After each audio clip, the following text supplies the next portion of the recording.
Hello everyone, this is Manoj again from the EuroSTAR Conference 2023 at Belgium at the Lambda Test booth. We have a special guest today. Welcome, Szilard Szell. How are you? I'm good, Manoj. Thank you. It's my pleasure to be here with you and with everyone. Thank you so much. All the way from Finland. From You're originally Finland. from Hungary, from Finland, now in Belgium. Exactly. This is how the international testing community is, right? All around the world, All always for the together. community. Exactly. Yes.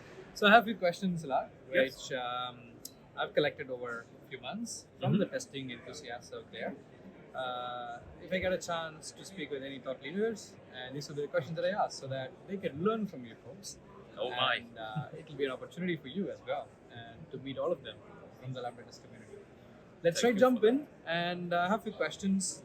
One of the common questions that I often get from the different team management as well as from the testers around the world is around the digital transformation, right? So digital transformation is the key buzzword, everyone's goal right now. Every company is a tech company these days. They're looking forward to go into digital transformation.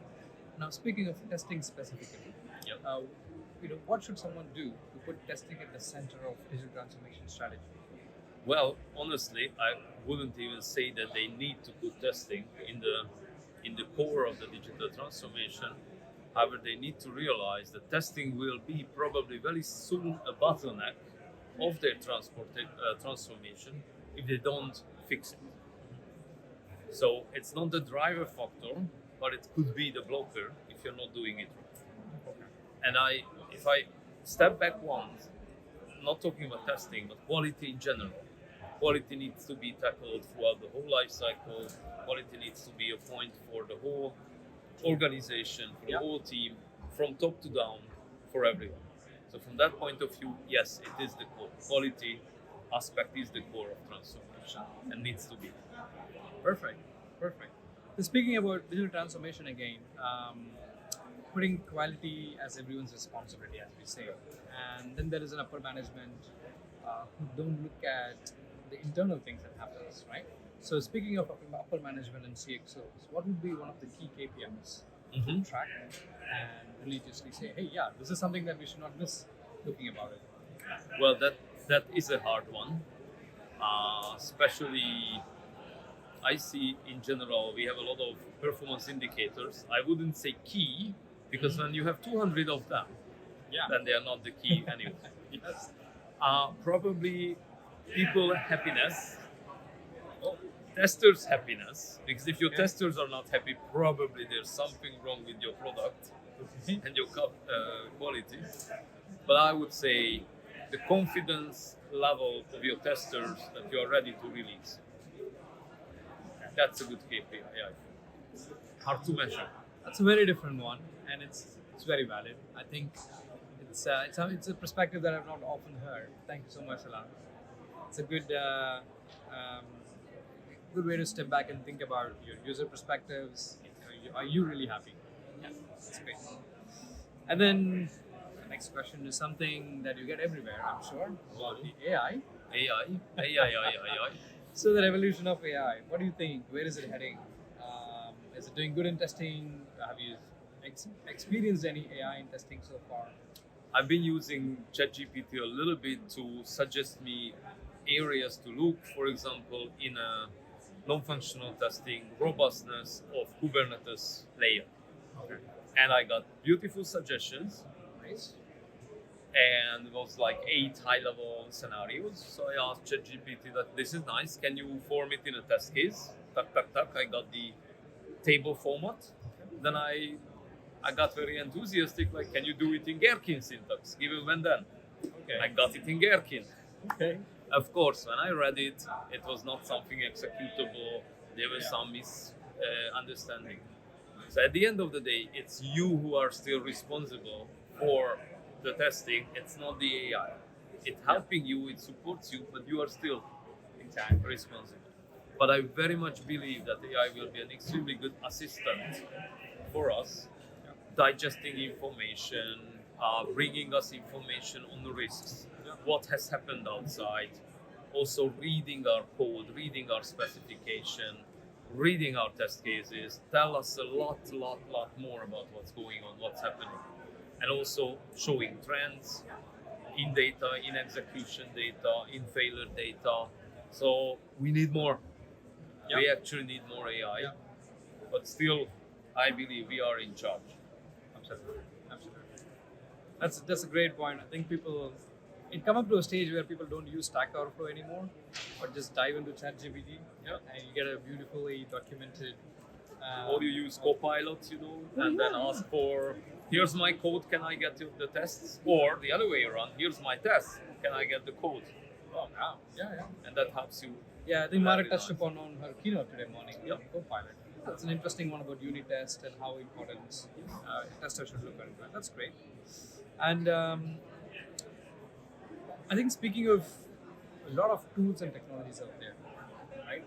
And you're all spoiled for choices with a number of tools and technologies available. So, what would be your key suggestions or advice to look forward on solving some of the problems that you team? It could be either tool or process, technology. Well, this is always a hard question. So at Eficode, we always try to say that we are tool agnostic. We don't say that this tool or that tool, but which tool solves your problem the best.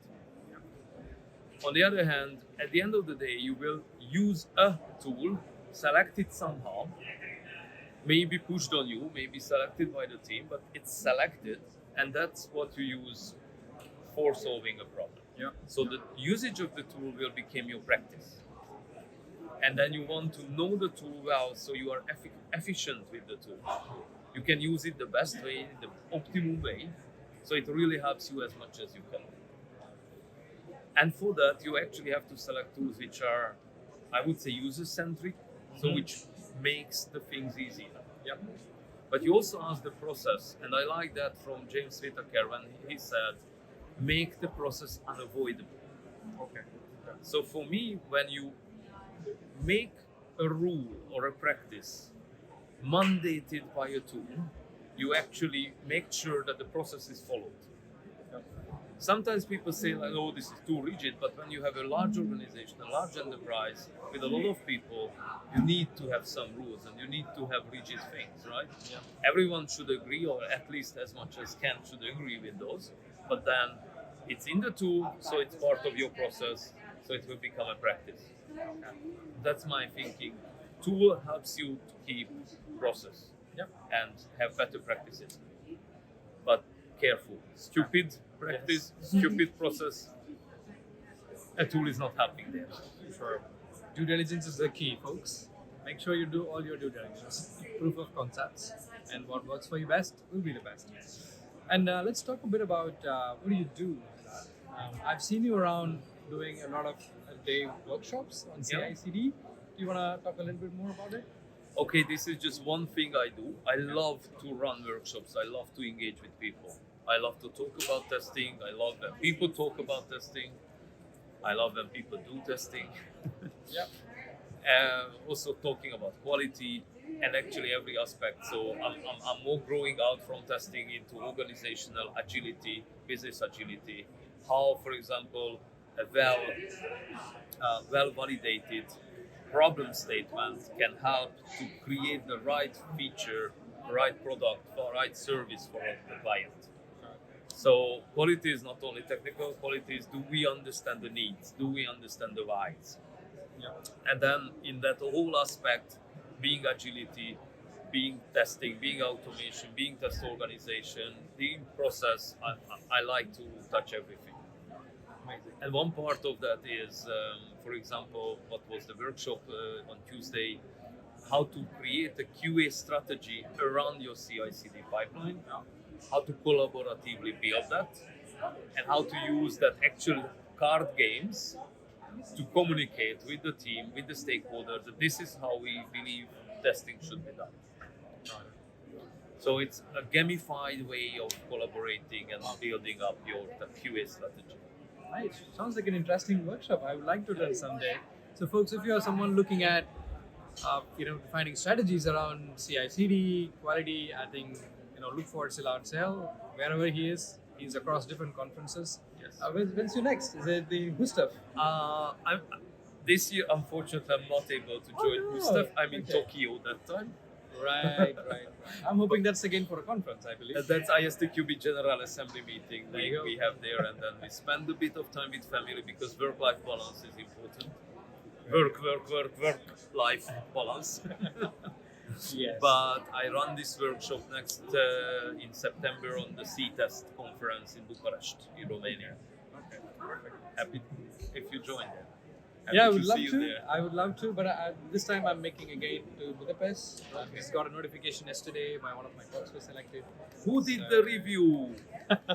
Thanks to them. So yeah, thank you so much for joining us today. And I think folks who are listening, if you have any questions, please let us know, and we will bring Szilard for one of our sessions at TestMu. Yes. The conference that we organize. It's happening August this year. So we'd love to see you either in a panel discussion or a talk. I think panel is absolutely easy to do. Let's see. August, I'm back to Finland.